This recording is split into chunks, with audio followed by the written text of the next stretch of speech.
British, by the way. Now, if you want to have sex with good-looking strangers, the three best ways: firstly, be famous; secondly, be rich; thirdly, be powerful. If you can't do any of that, try being witty. This is what all these birds do. So, I feel a bit ashamed. I wrote this before I came here, and after what David said right at the very beginning. But if your lover, you want to say, has hair like cornfields and eyes like sapphire, sort of thing, remember Shakespeare beat you to it. And so, I'm sorry David wrote the first poem about that. This is Shakespeare's answer. Sonnet 130. My mistress' eyes are nothing like the sun. Coral is far more red than her lips red. If snow be white, why her breasts are dun. If hairs be wires, black wires grow in her head. I have seen roses, damask, red and white, but no such roses see I in her cheeks.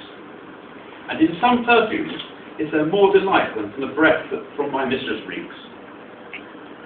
I love to hear her speak, but well I know that music has a far more pleasing sound.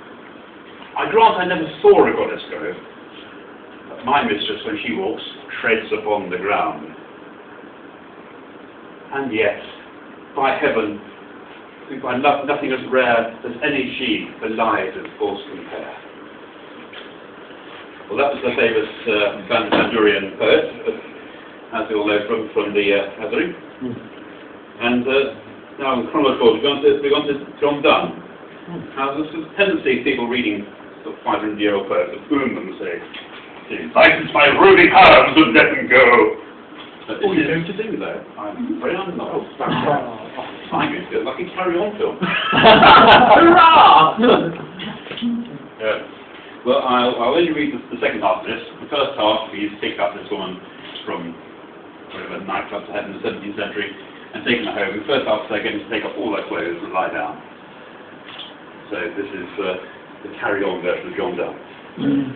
License my roving hands and let them go before, behind, between, above, below. Oh, my America, my newfound land, my kingdom, safest with one man manned, my mine of precious stones, my enquiry, how blessed am I in discovering thee.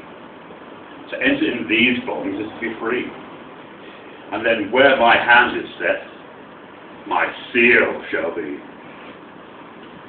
Full nakedness, all joys are due to thee, as souls unbodied, bodies unclothed must be to taste whole joys. Gems that you women use are like Atlanta's balls cast in men's views, that when a fool's eye alighteth on a gem, his earthly soul may covet there, not them. Like book pictures, or like books' gay covering made for laymen, are all women thus arrayed. Themselves are mystic books, which only thee, we, whom with their imputed grace will dignify and see revealed. And then, since I may know as liberally to a midwife, show thyself, cast all, yea, this white linen hence. There is no penance due to innocence. To teach thee, I am naked first. Why then, what's covering needs? What needs thou have more covering than a man? And while we're on the same sort of thing, this poem was discovered, I think last year, possibly the year before, and there was great fuss because somebody said it's by John Milton, and people said it can't be by Milton because he's such a serious man, unlike say Handel, who could quite happily write the serious music and then write Kiss My Aunt. Won't we have a musical evening? I'm going to sing Handel's Kiss My Aunt. Kiss My Aunt. Forward to it. Thank you. So this is possibly by John Milton, but possibly not. An extempore upon a faggot. Have you not in a chimney seen a faggot which is moist and green? How coyly it receives the heat, and at both ends doth weep and sweat. So fares it with a tender maid, who first upon the bank she's laid. But like dry wood, the experienced dame cracks and rejoices in the flame. Possibly by John. Possibly. Possibly. I think it's a big possibly.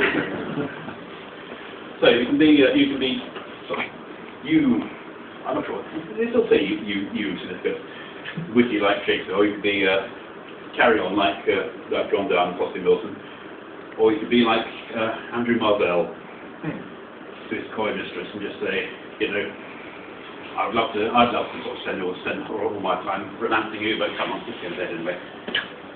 That's enough on this entire term. To his coy mistress. Had we world enough in time, this coyness lady were no crime.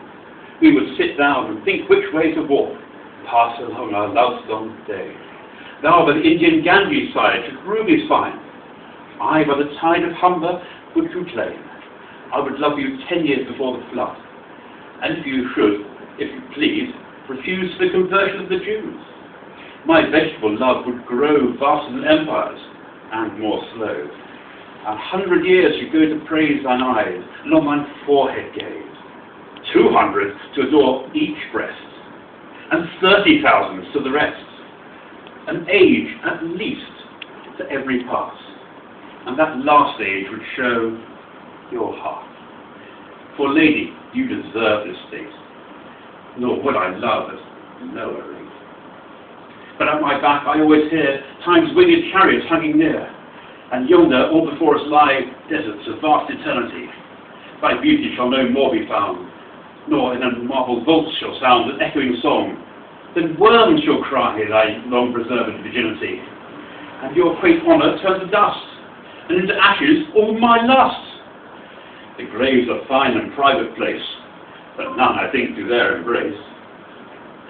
Now therefore, while the youthful hue sits on thy dear skin like morning dew, and while thy willing soul transpires at every pore with instant fires, now let us sport us while we may, and now like amorous birds of prey, rather at once our time devour, than languish in this snow-capped power. But let us roll all our strength and all our sweetness up into one ball, and tear our pleasures with rough strife through the iron gates of life. Thus, though we cannot make our sun stand still, yet we will make him run. Thank you.